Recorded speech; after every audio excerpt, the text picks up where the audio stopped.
बच्चों राम राम जी, कैसे हो? अच्छे होंगे, स्वस्थ होंगे और मस्त होंगे। और आपका स्वागत है हमारे चैनल पढ़ाई का पैटर्न 960 में।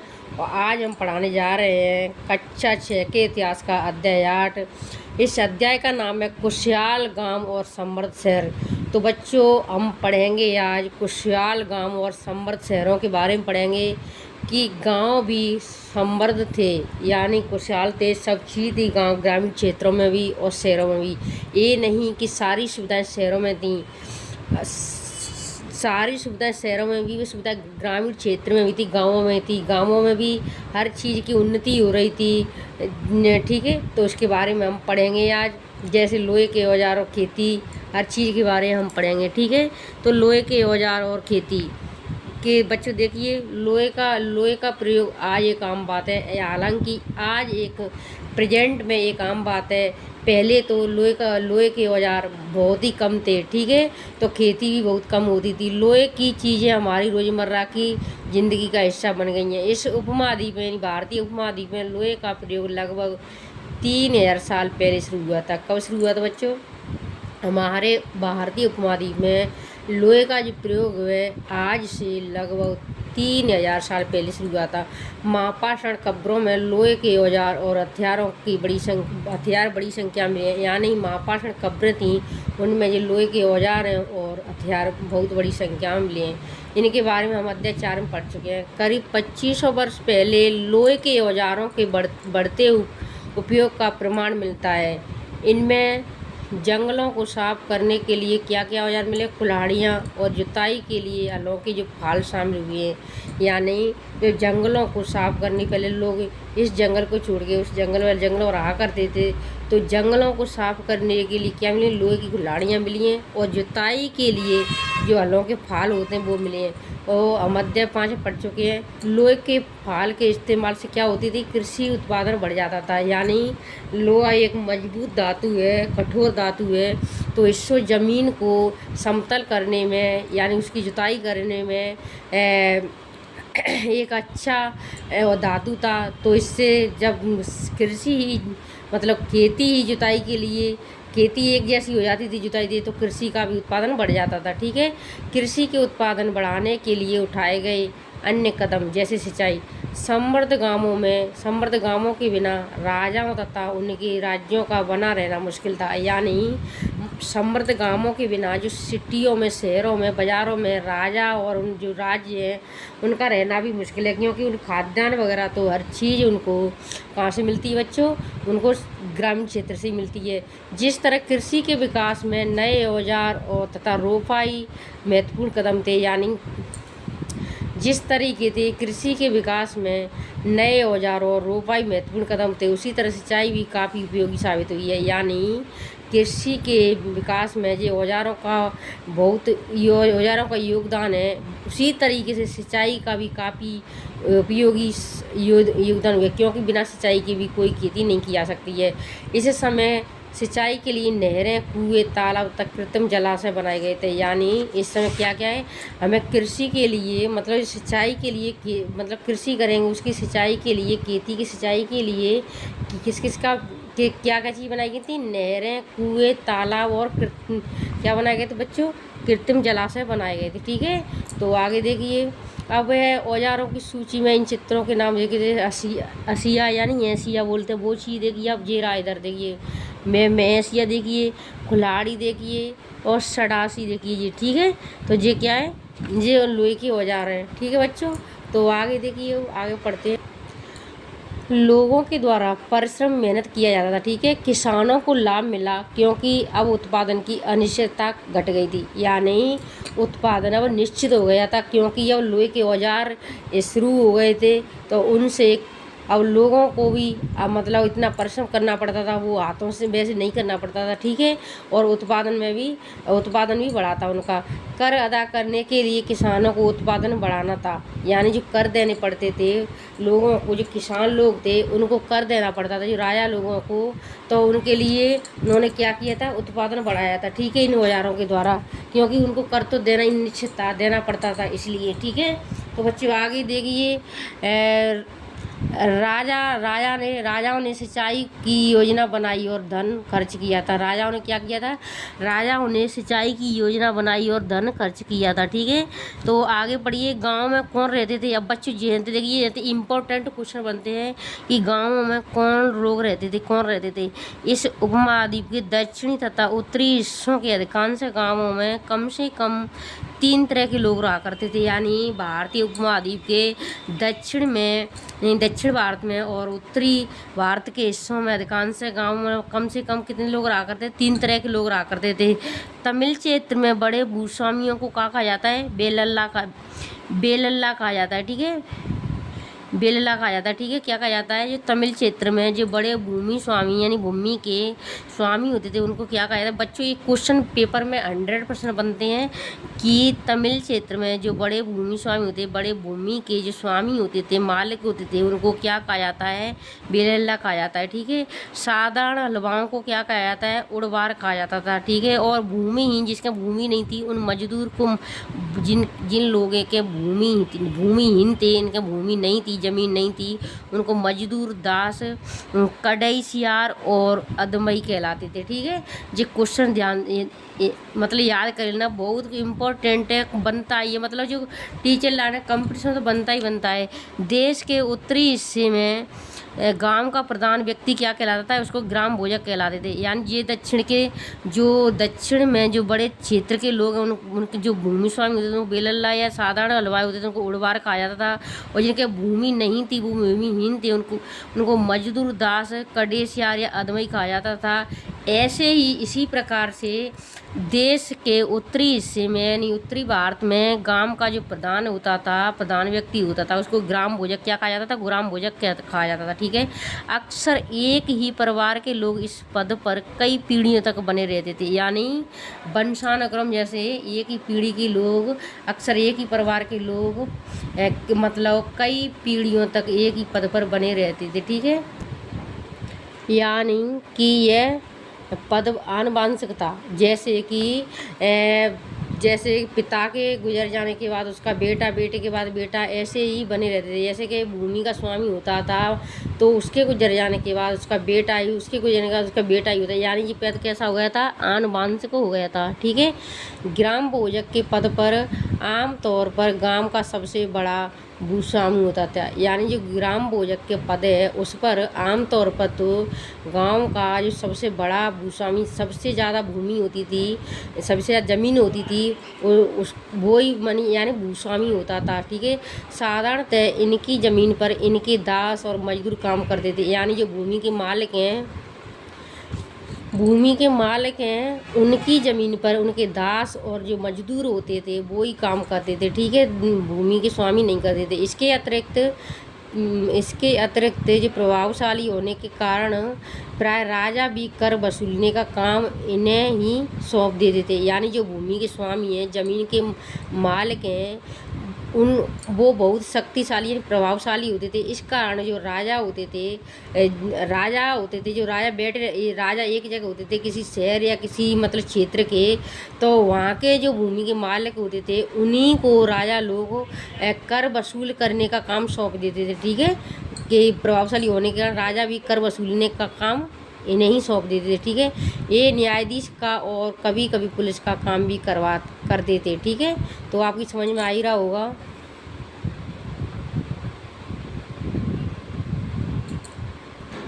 ग्राम भोजकों के अलावा अन्य स्वतंत्र कृषक भी होते थे। यानी जो ग्राम भोजक होते थे, जो भूमि के स्वामी होते थे तो उत्तरी भारत में उनको ग्राम भोजक कहा जाता था। इनके अलावा अन्य स्वतंत्र कृषक भी होते, अन्य मतलब किसान लोग भी होते थे, जिन्हें क्या कहा जाता? गृहपति कहते थे। जो अन्य स्वतंत्र जो किसान लोग यानी कृषक होते थे उन्हें क्या कहा जाता? गृहपति कहा जाता था। ठीक है, इनमें ज़्यादातर छोटे किसान ही होते थे। यानी जो गृहपति होते हैं वो अधिकतर हैं ज़्यादा छोटे किसान ही होते थे, और बड़े भूमि के मालिक होते थे वो तो आपको पता ही है कि मतलब क्या कहा जाता था उनको तो मतलब जो ग्राम भोजक कहा जाता था। और दक्षिण में आपको मैंने बताया ये पहले क्या कहा जाता था। इसके अतिरिक्त कुछ ऐसे स्त्री पुरुष से थे जिनके पास अपनी ज़मीन नहीं होती थी। कुछ लोग ऐसे थे जिसमें स्त्री भी थी, पुरुष भी थे कि जिनके पास में खुद की ज़मीन नहीं थी। इनमें दास कर्मकार आते थे, यानी जिसके पास अपनी खुद की ज़मीन नहीं थी, उन स्त्री पुरुषों में दास और कर्मकार लोग आते थे। कौन लोग आते थे? कर्मकार लोग आते थे, ठीक है। ये जिन्हें दूसरों की ज़मीन पर काम करके अपनी आजीविका चलानी पड़ती थी, यानी दूसरे की खेती में, दूसरे की ज़मीन पर मेहनत करके काम करने अपनी आजीविका चलानी पड़ती थी, ठीक है। और अधिकांश गाँव में लोहार, कुम्हार, बढ़ई तथा बुनकर जैसे कुछ शिल्पकार भी रहते थे, ठीक है। और बच्चों देखिए आगे देखिए, प्राचीनतम तमिल रचना देखिए आप। तमिल की प्राचीनतम रचनाओं को संगम साहित्य कहा जाता था, यानी जो तमिल है दक्षिण भारत में तमिलनाडु है, तमिल भाषा है, तमिल था पहले। तमिल की जो प्राचीनतम रचनाएं थी उनको क्या कहा जाता? संगम साहित्य कहा जाता, ठीक है, जो बहुत इंपॉर्टेंट है। इनकी रचना करीब 2300 साल पहले की गई थी, यानी जो तमिल की प्राचीन रचनाओं को क्या कहा जाता? संगम साहित्य। इनकी रचना कब की गई थी?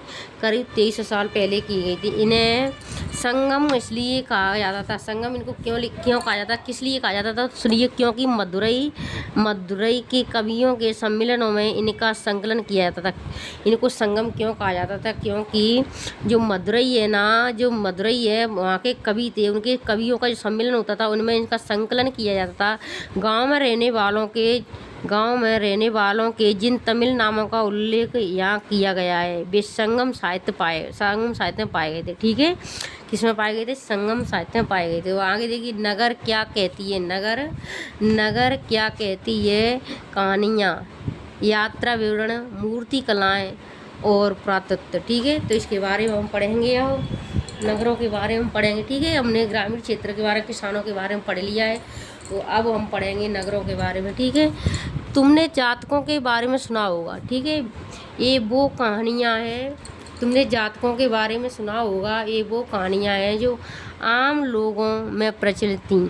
बौद्ध भिक्षुओं ने इनका संकलन किया था, यानी जो कहानियाँ थीं, जो कहानियाँ थीं जो आम लोगों में प्रचलित थीं, उनका संकलन किसने किया है? बौद्ध भिक्षु, यानी बौद्ध भिक्षुओं, जो भिक्षु होते नहीं, बौद्ध भिक्षु, उन्होंने किया था।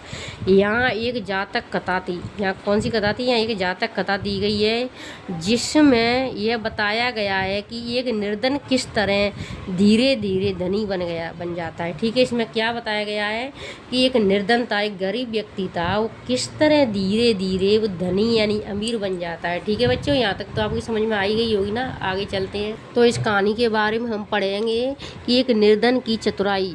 क्या नाम है? कि एक निर्धन की चतुराई है। एक शहर में एक गरीब युवक रहता था, यानी एक गरीब लड़का युवक रहता था। उसके पास एक मरे चूहे के अलावा कुछ भी नहीं था। उस गरीब युवक के पास में एक मरे हुए चूहे के अलावा कुछ भी नहीं था, ठीक है। उसने उस चूहे को एक सिक्के में भोजनालय वाले की बिल्ली के लिए बेच दिया था। क्या किया था?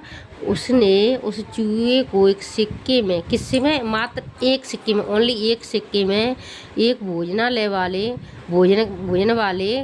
वाले की बिल्ली के लिए बेच दिया था, जो बिल्ली के लिए भोजन की तलाश में था। फिर एक दिन बड़ी जोर की आंधी आई। राजा का बगीचा टूटी टहनियों और पत्तों से भर गया था।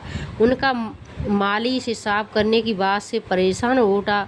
युवक ने माली से कहा कि अगर लकड़ियां और पत्ते उसे मिल जाएं तो बगीचे की सफाई कर सकता है। माली तुरंत मान गया इस बात को, ठीक है। युवक ने क्या कहा था कि युवक ने माली से कहा था कि अगर लकड़ियां और पत्ते उसे मिल जाएं तो बगीचे की सफाई तुरंत कर देगा। युवक ने पास खेल रहे बच्चों को यह कहकर इकट्ठा कर लिया कि प्रत्येक टहनी और पत्ते के बदले में उन्हें एक एक मिठाई मिलेगी। देखते ही देखते उन्होंने बगीचे से एक एक तिनका चुनकर गेट के पास इकट्ठा कर दिया। तभी उधर से राजा का कुम्हार बर्तनों को पकाने के लिए ईंधन की तलाश में गुजरा। उसने पूरे ढेर को खरीद लिया। इस तरह युवक के पास कुछ पैसे हो गए, ठीक है। जो मतलब जो एक गरीब था युवक, वो उसने क्या किया था, उस युवक के पास जो पैसे थे उसको किसने खरीद लिया था? ये मतलब इस तरह युवक के पास कुछ पैसे हो गए थे अब उस युवक ने एक और योजना बनाई थी, एक प्लानिंग की थी कि एक बड़े बर्तन में पानी भरकर वह नगर के द्वार पर गया और वहाँ उसने घास काटने वाले 500 लोगों को पानी पिलाया था। यानी उस युवक के पास थोड़े से पैसे आ गए थे, तो उसने एक ये प्लानिंग की थी कि एक बड़े बर्तन में पानी भरकर ले गया था और उस नगर के द्वार पर गया जहाँ पर जो घास काट रहे लोग 500 लोग थे, वो पानी उनको क्या किया था बच्चों, पानी पिलाया था। ठीक है, खुश होकर उन लोगों ने कहा, तुमने हमारे लिए इतना अच्छा काम किया कि बताओ अब तुम्हारे लिए हम क्या कर सकते हैं। उन लोगों ने कहा था कि तुमने हम इतना अच्छा काम किया है हमारे लिए, हमको पानी पिलाया है, अब आप बदले में बताओ कि हम क्या कर सकते हैं। उसने कहा कि मैं आपको यह तब बताऊंगा जब मुझे आपकी सहायता की ज़रूरत होगी। ठीक है, मैं तब बताऊंगा जब मुझे आपकी सहायता की ज़रूरत होगी। उसके बाद उसने एक व्यापारी से दोस्ती की थी युवक ने। ठीक है, एक दिन उस व्यापारी ने बताया, कल एक घोड़े का व्यापारी 500 घोड़ों के साथ शहर में आ रहा है। किसने बताया था? व्यापारी ने। यह सुनकर उस युवक ने उस घास काटने वालों के पास जाकर कहा, कृपया तुम सब एक एक घास का गट्टर मुझे दो और अपनी घास तक मत बेचो जब तक मेरी न बिक जाए। उन्होंने उसे घासों के 500 गट्टर दे दिए। जब घोड़े के व्यापारी को कहीं भी घास ना मिली तो उसने इस युवक की घास 1000 सिक्के में खरीद ली। ठीक है, क्या हुआ था कि जब घोड़े के व्यापारी को कहीं भी घास ना मिली तो उस युवक की घास को क्या 1000 सिक्के में खरीद लिया। वो बढ़ता जा रहा था, युवक निर्धन था, वो बढ़ता जा रहा था कि पहले से उसको कुछ सिक्के मिले थे वहाँ पर से, फिर पानी वही पिलाया तो वहाँ पर भी उनको ठीक है, वहाँ पर भी उन लोगों को पैसे मिले थे, इसको मिले थे युवक को। अब उसको और थोड़ा थोड़ा बढ़ता जा रहा था। ठीक है, तो इससे हमको ये मिलता है कि तो बच्चों ये थी वो एक निर्धन युवक की कहानी। ठीक है, प्राचीन नगरों के जीवन के बारे में हम कुछ अन्य स्रोतों से ही पता कर सकते हैं। शहरों, गांवों या फिर जंगलों के जीवन से जुड़ी घटनाओं को मूर्तिकार कलात्मक ढंग से उकेरते हैं। ठीक है, यानी शहरों, गांवों या फिर जंगलों के जीवन से जुड़ी कुछ घटनाएं हैं, उनको जिस शिल्पकार मूर्तिकार होते हैं वो कलात्मक ढंग से उकेरते हैं। इन मूर्तियों को ऐसी इमारतों की रेलिंग, खम्भों या प्रवेश द्वारों द्वारा सजाया जाता है जहां लोग आते हैं। ठीक है, क्या किया जाता है, जो मूर्तिकार है उनके द्वारा इन मूर्तियों को ऐसी इमारतों की जो रेलिंग बना के खम्भों या प्रवेश द्वारों द्वारा सजाया जाता है जहाँ लोग फिर आते जाते रहते हैं। ठीक है, तो बच्चे आगे देखते हैं हम कि अध्याय 5 में बढ़त अनेक शहर महाजनपदों की राजधानी थे। ठीक है, हमने अध्याय 5 में पढ़ा था कि जो अनेक शहर थे जैसे वैशाली है और उज्जैन है, कई एक महाजनपद पढ़े थे हमने, मगध है, पटना है, कई एक पाटलिपुत्र पढ़े थे, तो राजधानी थे। जैसा कि तुमने पढ़ा था उसमें कुछ शहर परकोटों से भी घिरे थे, यानी परकोटों से भी ऐसे घिरे हुए थे। जैसा कि तुम ऊपर के चित्र में देख रहे हो, ये चित्र बना हुआ है, ये देखो दिल्ली में मिला एक बलय है कूप है, यानी कूप मानी बलय कूप मानी बल ऐसे ऐसे कुआ है, क्या है ऐसे ऐसे बलय कूप यानी ऐसे कुआ है। ठीक है, वह देखा होगा। और जैसा कि तुम ऊपर के चित्र में देख रहे हो, अनेक शहरों में बलय कूप मिले हैं, यानी कुछ अनेक शहरों क्या मिले हैं, बलय कूप यानी कुआं मिले हैं। वे बलय कूप गुसल खाने के लिए भी, नाली या कूड़ेदान के लिए भी प्रयुक्त होते थे। यानी जो बलय कूप हैं वो गुसल खाने के लिए, नहाने के लिए, नाल या कूड़ेदान को फेंकने के लिए भी प्रयोग किए जाते थे। ठीक है, प्राय ये बलय कूप लोगों के घरों में होते थे। कहाँ होते थे? बलय कूप हैं ये बाहर नहीं होते थे, लोगों के घरों के अंदर हुआ करते थे। ठीक है, महलों, बाजारों या आम घरों के अवशेष बहुत कम मिले हैं। ठीक है, बलय कूप पर्याप्त मात्रा मिले हैं, लेकिन महलों के और बाजारों के और आम घरों होते थे उनके अवशेष बहुत कम मात्रा मिले हैं। संभवतः लकड़ी, मिट्टी या कच्ची ईंटों या छप्पर से बने होने के कारण ये ज़्यादा समय तक टिक न पाए। भविष्य में पुरातत्वविद इनकी खोज कर सकते हैं। यानी कहने का मतलब है कि महल और जो बाजार हैं, आम घरों के अवशेष हैं, इसलिए नहीं मिले हैं क्योंकि वे लकड़ी के होते, मिट्टी के होते, कच्ची ईंटों के होते या छप्पर से बने हुए थे, तो इसलिए वे ज़्यादा समय तक नहीं रुके थे, नष्ट हो गए थे, इसलिए नहीं मिले उनके साक्ष्य। ठीक है, भविष्य में पुरातत्वविद इनकी खोज कर सकते हैं। प्राचीन शहरों के बारे में वहाँ गए नाविकों और तथा यात्रियों के विवरण द्वारा भी प्राप्त पता चल सकता है। ठीक है, ऐसा ही एक विस्तृत विवरण किसी अज्ञात यूनानी नाविक का है। ठीक है, तो आगे पढ़ते हैं कि जिन जिन पत्तनों पर वह गया उन सभी के बारे में उसने लिखा कि मानचित्र 105 में भरूच ढूंढो, यानी भरूच है बच्चों, ये भरूच उधर है, मतलब गुजरात साइड। ठीक है, गुजरात में। अब उसके द्वारा दिए गए वर्णन को पढ़ो। ठीक है, इसके बारे पहले इससे पहले थोड़ा हम इसको पढ़ लेते हैं जो ये दी है इसमें, जो बोरी गाजा भरूच का यूनानी नाम की कहानी, इसको हम पढ़ लेते हैं। ठीक है, तो बच्चों देखिए कि बेरी गाजा की सकरी खाड़ी में समुद्र से आने वालों के लिए नाव चला पाना बहुत मुश्किल था, यानी बहुत मुश्किल था, क्योंकि सकरी खाड़ी थी और समुद्र से आने वालों की नाव चलना बहुत मुश्किल था। राजा के द्वारा नियुक्त कुशल और अनुभवी स्थानीय मछुआरों ही यहाँ जहाज ला सकते थे, यानी जो अनुभवी थे, जो एक्सपीरियंस वाले लोग थे राजा के लिए, तो वो ही यहाँ पर जो मछुआरे थे वो ही जहाज ला सकते थे। बेरी गाजा में शराब, तावा, टिन, शीशा, मूंग, पुखराज, कपड़े, सोने चांदी के सिक्कों का आयात होता था। यानी क्या क्या चीज़ आती थी यहाँ पर बेरे में? शराब का भी आयात होता था, तावा का भी होता था, टिन का भी होता था, मूंग का होता था। ठीक है, किस किस का होता था है, और कपड़े, सोने चांदी का सिक्कों का भी आयात होता था। हिमालय की जड़ी बूटियाँ, हाथी दांत, गोमेद, कर्निलियन, सूती कपड़ा, रेशम तथा इत्र यहाँ से निर्यात किया जाता था। यानी यहाँ पर आयात किस किस चीज़ का होता था? तो बच्चों देखिए शराब का आयात होता था, मंगाई जाती थी, तावा है, टिन है, शीशा है, मूंगा है, पुखराज है, कपड़े है, सोने, चांदी के सिक्कों का आयात किया जाता था। लेकिन हिमालय से हमारे यहाँ से निर्यात किया जाता था कि हिमालय की जड़ी बूटियों का, हाथी दांत का, गोमेद का, कार्निलियन का, सूती कपड़े का, और रेशम तथा इत्र यहाँ से निर्यात किया जाता था। ठीक है, राजा के लिए व्यापारी विशेष उपहार लाते थे।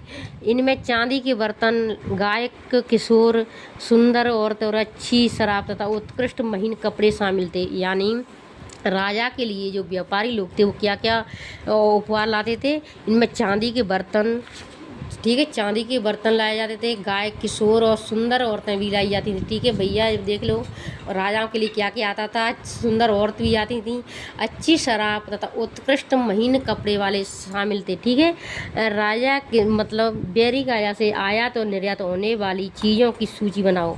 ठीक है जी है, और आयात सिक्के देखिए आप कि आयात सिक्के सामान्यतः आयताकार और कभी कभी वर्गाकार या गोल भी होते थे, या कभी कभी वर्गाकार या आयात, अधिकतर तो आयात ही होते थे, इसलिए इनका नाम भी आयात है, और कभी कभी गोल या वर्गाकार भी होते थे। ये या तो धातु की चादर को काटकर या धातु के चपटे गोलकाओं से बनाए जाते थे। ठीक है, इन सिक्कों पर कुछ लिखा हुआ नहीं था, बल्कि इन पर कुछ चिन्ह टप्पे से बनाए जाते थे। ठीक है, इसलिए हाथ सिक्के कहलाते थे। क्या किया था, कभी टप्पा लगा के ऐसे टप्पे से बनाए जाते थे। ठीक है, तो इनको क्या कहा जाता था? आयत सिक्के कहा जाता था। ये सिक्के उपमहाद्वीप के लगभग अधिकांश हिस्सों में पाए जाते थे। नहीं, ये भारतीय उपमहाद्वीप के हैं, अधिकांश हिस्सों में आयत सिक्के पाए जाते थे। ठीक है, और ईसा की आरंभिक सदियों तक ये प्रचलन में रहे थे। ठीक है, तो आगे पढ़ते हैं हम सिक्कों के बारे में बच्चों।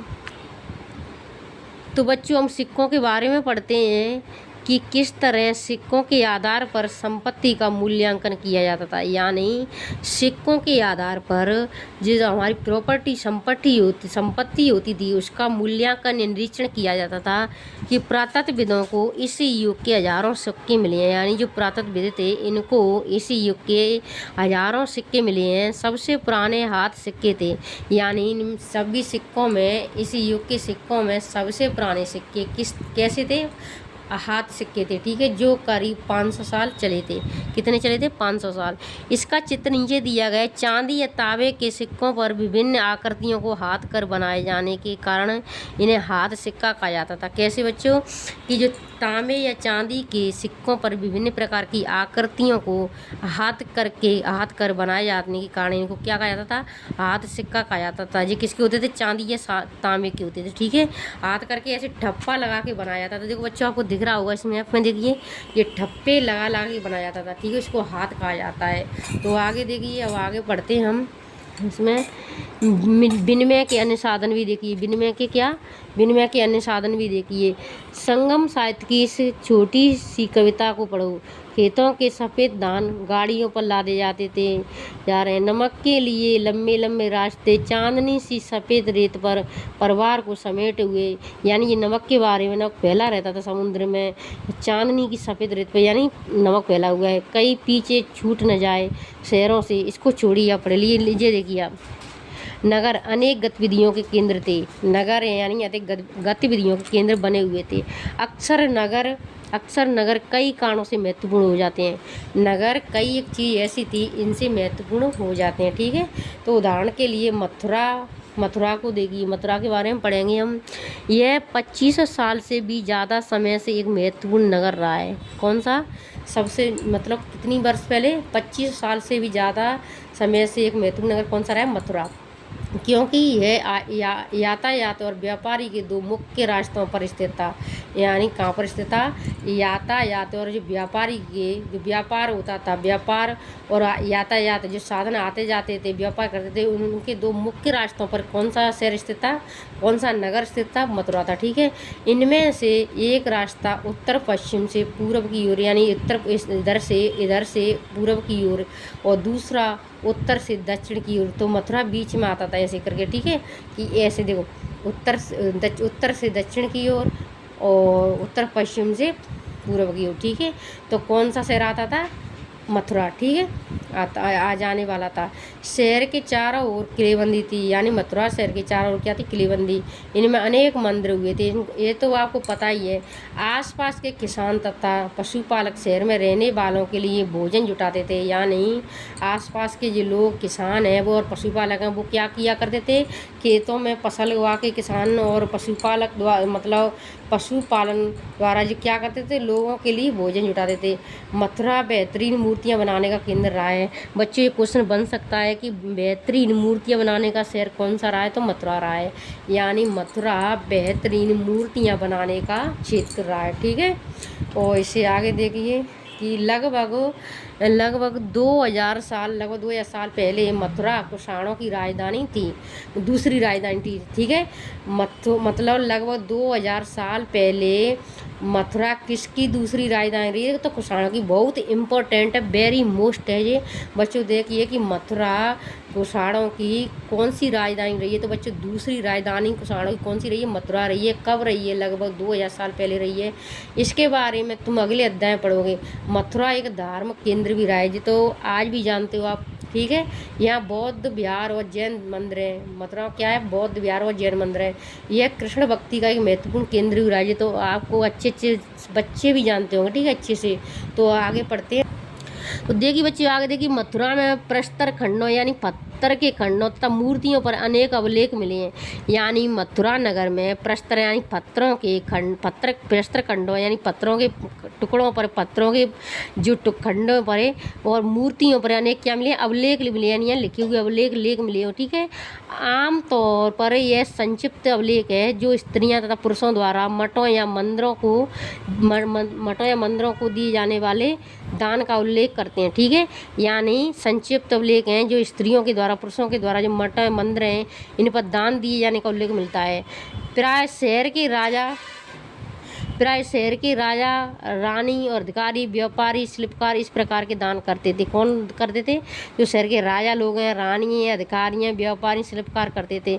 उदाहरण के लिए मथुरा के अभिलेख में सुनारों, लोहारों, बुनकरों, टोकरी बुनने वालों, माला बनाने वालों और इत्र बनाने वालों के भी उल्लेख मिलते हैं।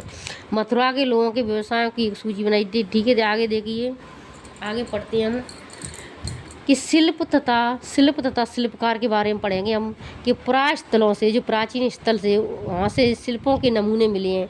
इनमें इनमें मिट्टी के बहुत ही पतले और सुंदर बर्तन मिले हैं। क्या मिले? मिट्टी के बहुत ही पतले और सुंदर बर्तन मिले हैं, जिन्हें उत्तरी काले चमकीले पात्र कहा जाता है। क्या कहा जाता है इनको बच्चों? उत्तरी काले चमकीले पात्र। यानी उत्तरी चमकीले काले पत्थर कहाँ से मिले हैं बच्चों? तो ये कहाँ से मिले हैं? उत्तरी भारत यानी मथुरा से, क्योंकि ये ज़्यादातर उपमहाद्वीप के उत्तरी भाग में मिले हैं। ध्यान रहे कि अन्य दूसरे शिल्पों के अवशेष नहीं बचे हैं। ठीक है, जैसे कि विभिन्न ग्रंथों से हमें पता चलता है कि कपड़ों का उत्पादन बहुत महत्वपूर्ण था। ठीक है, उत्तर में वाराणसी और दक्षिण में मदुरई इसके प्रसिद्ध केंद्र थे। किसके लिए? कपड़े के। यहाँ स्त्री पुरुष दोनों काम करते थे। मतलब कपड़ों का उत्पादन बहुत महत्वपूर्ण कहाँ पर था? तो उत्तर में तो वाराणसी आ जाएगी और दक्षिण में मदुरई आ जाएगी। ठीक है, यहाँ पर दोनों ही काम करते थे, स्त्री और पुरुष दोनों ही काम करते थे। अनेक शिल्पकार तथा व्यापारी अपने अपने संघ बनाने लग गए थे। संघ यानी ग्रुप, यानी झुंड बनाने लग गए थे। अनेक शिल्पकार कईयों एक इकट्ठा काम करते थे। व्यापारी, जिन्हें श्रेणी कहा जाता था। जो क्वेश्चन बनता है बच्चों, ठीक है, जैसे अनेक शिल्पकार या व्यापारी हैं, वो अपने अपने संघ यानी झुंड बनाकर काम करने लग गए थे। इन्हें क्या कहा जाता है? श्रेणी कहा जाता है। बहुत इंपॉर्टेंट, क्या कहा जाता है? श्रेणी कहा जाता है। शिल्पकारी की श्रेणियों का काम प्रशिक्षण देना था। क्या? ट्रेनिंग देना था। जो शिल्पकार है, शिल्पकारों की जो श्रेणियाँ थी यानी जो झुंड इकट्ठे लोग रहते थे, उनका क्या काम हो गया था कि वो दूसरे लोगों को प्रशिक्षण यानी ट्रेनिंग देते थे। कच्चा माल उपलब्ध कराना तथा तैयार माल का वितरण करना था। जबकि व्यापारियों की श्रेणियां व्यापार का संचालन करती थी। क्या करती थी? व्यापारियों की जो श्रेणियां वो व्यापार का संचालन करती थी। लेकिन यहाँ पर क्या हो गया था कि कच्चा माल का उपलब्ध कराना, तैयार माल का वितरण करना, ये इनका प्रशिक्षण रह गया था। श्रेणियां बैंकों के रूप में काम करती थी। श्रेणियां थी जो बैंकों के रूप में काम करती थी, जहाँ लोग पैसे जमा करते थे। इस धन का निवेश लाभ के लिए किया जाता था। इस धन का निवेश किसके लिए किया जाता था? लाभ के लिए किया जाता था। ठीक है, यानी जो श्रेणियां थीं, व्यापारी लोगों के झुंड थे, वो क्या काम करने लग गए थे अब? मतलब बैंकों के रूप में काम करने लग गए थे। जैसा कि लोग पैसे जमा करना, जिससे मिले लाभ का कुछ हिस्सा जमा करने वालों को लौटा दिया जाता था। जो लोग जमा करते थे उसका कुछ हिस्सा जो जमा करते उन लोगों को लौटा दिया जाता था, जो बैंक करती है जैसे, या फिर मठ आदि धार्मिक संस्थानों को दिया जाता था। ठीक है, ये काम था इनका। तो आगे देखिए, अब बच्चों हम पढ़ेंगे अब सूत कातने और बुनने के नियम क्या हैं। तो ये नियम अर्थशास्त्र के हैं। यानी ये सूत कातने के और बुनने के जो नियम होते हैं वो किसके हैं? अर्थशास्त्र के। अध्याय 7 में अर्थशास्त्र का उल्लेख किया गया है। ठीक है, और क्या किया गया है? अर्थशास्त्र में इसका उल्लेख किया गया है। इसमें वर्णन किया गया है कि किस प्रकार एक विशेष पदाधिकारी की देख रेख में कारखानों में, कोई पदाधिकारी होता था, उसकी देख रेख में कारखानों में सूत की कताई और बुनाई की जाती थी। ठीक है, ऊन पेड़ों की छाल, कपास, पटुआ तथा सन को तैयार करने के काम में विधवाओं, सक्षम अक्षम महिलाओं और बिक्कुड़ियों, वृद्धा, वेश्याओं, राजा की अवकाश प्राप्त दासियों और सेवकाओं और अवकाश प्राप्त देवदासियों को लगाया जाता था। यानी जो लोग मतलब बहुत ज़्यादा बिजी नहीं रहते थे, ऐसी जो फालतू महिलाएं मतलब बैठी रहती थी, जैसे कि विधवाएं, जो जिनको मजदूरी की, जिनको पैसे की आवश्यकता बहुत ज़्यादा होती थी, जैसे विधवाएं, सक्षम अक्षम महिला थीं, बिक्कुड़ी बिच्छू, भीख मांगने वाली बिच्छुएँ थीं, वृद्ध वैश्या थीं, राजा की जो अवकाश प्राप्त जो छुट्टियाँ मतलब जो मिलती हैं वो महिलाएं थीं, जो दासियाँ थीं, सेवकाएँ, देवदासी, सारी महिलाएं किसमें लगा दी गई थी? इन कामों में लगा दी गई थी। ठीक है, किसमें? सूत कातने और बुनने के काम में। इनके काम के और गुणवत्ता के आधार पर अनुसार पारिश्रमिक दिया जाता था। इनको मतलब जो पैसा है, इनको जो परिश्रम है, जो मेहनत करती हैं, उनका वेतन उनके काम और गुणवत्ता क्वालिटी के अनुसार दिया जाता है। कितना काम कर रही हैं, कैसा अच्छा काम कर रही हैं, उसके आधार पर। ठीक है, जिन महिलाओं को बाहर निकलने की अनुमति नहीं थी, वे अपनी दासियों को भेजकर कच्चे माल को मंगवा सकती थी। ठीक है, जिन महिलाओं को घर से निकलने की अनुमति नहीं थी, वो अपनी दासियों को भेजकर घर पे ही मंगवा लेती थी। ठीक है, और फिर तैयार माल उन्हें भिजवा देती थी। यानी जैसे ऑर्डर घर पे ही जो अब चल रहा है प्रेजेंट में, कि घर पे ही माल मंगवाना, उसको तैयार करके फिर पुनः भिजवा देना। ठीक है, वे औरतें जो कारखाने तक जा सकती थीं उन्हें अपना माल का कारखाने तक तड़के ले जाना पड़ता था, ठीक है, मतलब तड़के यानी सुबह, जहाँ उन्हें पारिश्रमिक मिलता था। इस समय माल को अच्छी तरह जांचने के लिए रोशनी रहती थी, और अगर निरीक्षक उस औरत की तरफ देखता या इधर उधर की बातें करता तो उसे सजा भी मिलती थी। यानी इतना अनुशासन था कि कोई जो निरीक्षक होता था वो गलत तरीके से किसी महिला को देख नहीं सकता था, ठीक है, और नहीं अन्यथा सजा मिलती थी। अगर औरत ने अपना काम पूरा नहीं किया तो उसे जुर्माना देना होता था। इसके लिए उसका ऊँटा भी काटा। बताओ कितनी कर रही सजा है, कितनी मतलब कठोर सजा इसके लिए। अर्थात तो उनको बहुत कठोर सजा दी जाती थी, यानी उनका ऊँटा भी काट दिया जाता था, ठीक है। तो बच्चों, इससे आगे हम पढ़ेंगे अब सूक्ष्म निरीक्षण अरकामेडू के बारे में, ठीक है। अरकामेडू यानी पुद्दुचेरी को कहा जाता था, ठीक है। क्या किसको? जो पुद्दुचेरी है उसको क्या कहा जाता था? अरकामेडू कहा जाता था, ठीक है। पहले तो इसके बारे में हम पढ़ेंगे कि रोम के बारे में दी जानकारी पढ़ो, यानी देखिए आगे चलिए। लगभग 2200 से 1900 साल पहले अरकामेडू एक पत्तन था, यानी क्या था? गोदीवाड़ा था, यानी बंदरगाह था। क्या था? जो लगभग 2200 से लेके 1900 साल पहले तक जो अरकामेडू है एक क्या था? एक पत्तन था। यहाँ दूर दूर से आए जहाज़ों से सामान उतारे जाते थे। क्या होता था यहाँ पर? यानी जो पुद्दुचेरी वर्तमान की ये गोदीवाड़ा था, यानी बंदरगाह था। यहाँ पर जो देश विदेश से दूर दूर से जो जहाज़ों के द्वारा सामान आ जाता था उसको उतारा जाता था, ठीक है। यहाँ ईंटों से बना एक ढांचा मिला है। क्या मिला है? यहाँ पर अरकामेडू में एक ईंटों से बना हुआ ढांचा मिला है, जो संभवतः गोदाम रहा होगा। इसका अनुमान लगाया जाता है जो ढांचा मिला है कि संभवतः क्या रहा होगा? गोदाम रहा होगा। यहाँ भूमध्य सागरीय क्षेत्र के एम्पोरा जैसे पात्र भी मिले हैं। यानी जो भूमध्य सागर है, भूमध्य सागर क्षेत्र के एम्पोरा जैसे क्या मिले? पात्र मिले। इनकी मतलब इनसे अनुमान लगाया जा रहा है कि भूमध्य सागर के जो एम्पोरा जैसे क्या मिले हैं? बर्तन या पात्र मिले हैं। इनमें शराब या तेल जैसे पदार्थ रखे जा सकते होंगे। अनुमान लगा रहे हैं पुरातत्वविद कि इनमें शराब या तेल जैसे तरल पदार्थ रखे जाते होंगे। इनमें दोनों तरफ से पकड़ने के लिए हत्थे लगे हुए थे, जैसे पकड़ने के लिए किसी बर्तन को हत्थे लगे हुए थे, ठीक है। साथ ही यहाँ एरेटाइन जैसे मोहर लगे लाल चमकदार बर्तन भी मिले। क्या मिले? यहाँ पर एरेटाइन जैसे मोहर लगे हुए लाल चमकदार बर्तन मिले हैं।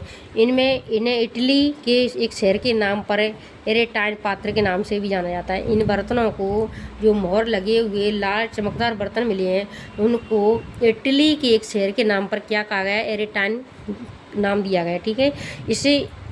इसे मोहर लगे सांचे पर गीली चिकनी मिट्टी को दबाकर बनाया जाता था, ठीक है। किससे बनाया जाता था? गीली चिकनी मिट्टी को दबाकर बनाया जाता था। कुछ आगे देखिए, ऐसे बर्तन भी मिले हैं जिनका डिजाइन तो रोम का था किंतु वे यहीं बनाए जाते थे। यानी इनकी तुलना कहाँ से की जाती है? कि रोम के, यानी इनका डिजाइन कहाँ का था? रोम का, और बनाए कहाँ पर जाते थे? यहीं पर। तो अनुमान लगाया जाता है क्या यहाँ का वहाँ से मतलब सामान यहाँ भी आता था, ठीक है। यहाँ रोमन लैंप, शीशे के बर्तन या रत्न भी मिले हैं। साथ ही छोटे छोटे कुंड भी मिले हैं यहाँ से, जो संभवतः कपड़े की रंगाई के पात्र रहे होंगे। अनुमान लगाया जा रहा है कि जो कुंड मिले हैं छोटे छोटे, वो संभवतः जो कपड़े की रंगाई की जाती थी उनके पात्र रहे होंगे। यहाँ पर शीशे और अर्ध बहुमूल्य पत्थरों से मनके बनाने के पर्याप्त साक्ष्य मिले हैं। किसके मिले हैं? यानी शीशे और अर्ध जो बहुमूल्य पत्थर होता है उससे मनके बनाने के पर्याप्त साक्ष्य भी मिले हैं, ठीक है। तो इससे पहले यहाँ पर देखिए बच्चों, अवलेखित मिट्टी के बर्तन, कई बर्तनों पर ब्राह्मी लिपि में अवलेख मिले हैं। जी ब्राह्मी लिपि में जो अवलेख लिखे हैं आपको दिख रहे हैं क्या? जी ऐसे करके, इधर ऐसे करके, ठीक है। प्रारंभ में तमिल भाषा के लिए इसी लिपि का प्रयोग किया जाता था। यानी तमिल भाषा के लिए प्रारंभ में किस लिपि का प्रयोग किया जाता था? तो वो किसका? ब्राह्मी लिपि का। इसीलिए इसे तमिल ब्राह्मी अवलेख भी कहा जाता है। क्या कहा जाता है? जो कि मतलब प्रारंभ में जो तमिल में जो ब्राह्मी लिपि में जो तमिल में लेख लिखे गए हैं, इस कारण से क्या कहा गया है? तमिल ब्राह्मी अभिलेख भी कहा गया, ठीक है। आगे देखिए, यहाँ पर इधर देखिए, यह यूरोप के सबसे पुराने शहरों में से एक है, ठीक है। रोम यूरोप के सबसे पुराने शहरों में से क्या है, एक है। इसका विकास लगभग तभी हुआ जब गंगा के मैदान के शहर बसे थे, यानी जो गंगा नदी है उस जो गंगा के दक्षिण में जो मैदान शहर बसे थे, तब इसका क्या हुआ था, तभी इसका मतलब विकास हुआ था। रोम एक बहुत बड़े साम्राज्य की राजधानी रहा था। यह यूरोप, उत्तरी अफ्रीका और पश्चिमी एशिया तक फैला साम्राज्य था। कहाँ तक फैला था? यूरोप में फैला था। उत्तरी अफ्रीका है जो ऐसे उत्तरी अफ्रीका और पश्चिमी एशिया इधर ऐसे करके, तो यूरोप इधर है, जैसे उत्तरी अफ्रीका हो गया, इधर पश्चिमी एशिया ऐसे करके फैला हुआ साम्राज्य। इसके सबसे महत्वपूर्ण शासकों में से एक दिख नहीं रहा है यहाँ पर क्या, सोक्रेटिस का करीब 200 साल पहले शासन करते थे। ठीक है, उसने कहा था कि रोम ईंटों का शहर है जिसे मैंने संगमरमर से बनाया है। ठीक है, ये किसका कथन है? ये किसका कथन है? ये ऑगस्टस का है। ठीक है, एक शासक था जो करीब 2000 साल पहले का था। कहाँ पर? रोम का। सबसे महत्वपूर्ण शासक कौन सा था? ऑगस्टस। इन्होंने कहा है कि ऑगस्टस ने कहा है कि ये रोम शहर है वो ईंटों से बना हुआ था, लेकिन मैंने इसे संगमरमर से बनवाया, ये इनका कथन है। और इसके बाद शासकों ने कई मंदिर तथा महल भी बनवाए थे। ऑगस्टस ने बड़े बड़े रंगमंडल एम्फीथिएटर बनवाए थे। ठीक है, इनमें से चारों तरफ दर्शकों के बैठने की सीढ़ी नुमा जगह होती थी, यानी जो महल बनवाया है, ये महल दिख रहा है आपको, इसके चारों तरफ जो दर्शक आते हैं उनके लिए बैठने के इधर सीढ़ी इधर सीढ़ी इधर सीढ़ी बैठ रहे ऐसे बनवाए थे। ठीक है, यहाँ लोग विभिन्न प्रकार के कार्यक्रम देख सकते थे बैठ करके। ठीक है, उन्होंने स्नान घर भी बनवाए थे नहाने के लिए, जहाँ स्त्रियाँ तथा पुरुषों के लिए अलग अलग समय निर्धारित होते थे। यहाँ लोग एक दूसरे से मिलते थे और आराम करते थे। बड़े बड़े जलवायु सेतु एक्वाइड के जरिए शहर के स्नान घरों, फव्वारों तथा गुसल खानों के लिए पानी लाया जाता है। ठीक है, तो बच्चों हमारा अध्याय आज का 8 है वो तो पूरा हो गया है। और मैं क्वेश्चन आंसर करता हूँ। तमिल में बड़े भूमि स्वामियों को क्या कहा जाता था बच्चों? तो हमने अभी पढ़ाया है कि तमिल में जो बड़े भूमि स्वामी होते हैं बेललार खाया जाता है। मैंने अभी बेलल्ला खाया जाता है। ठीक है, मैंने आपको अभी बताया है यहाँ पर। ठीक है, ग्राम भोजकों को ज़मीन पर प्राय खेती की जाती थी किसी हलवा के द्वारा, पाल के द्वारा। ठीक है, तमिल में हलवाई को क्या कहते थे? तमिल में हलवाई को उड़वार कहा जाता था। अधिकांश गृहपति कहाँ पर होते थे? जीवन स्वतंत्र कृषक होते थे। अधिकांश गृहपति स्वतंत्र क्या होते थे? कृषक होते थे।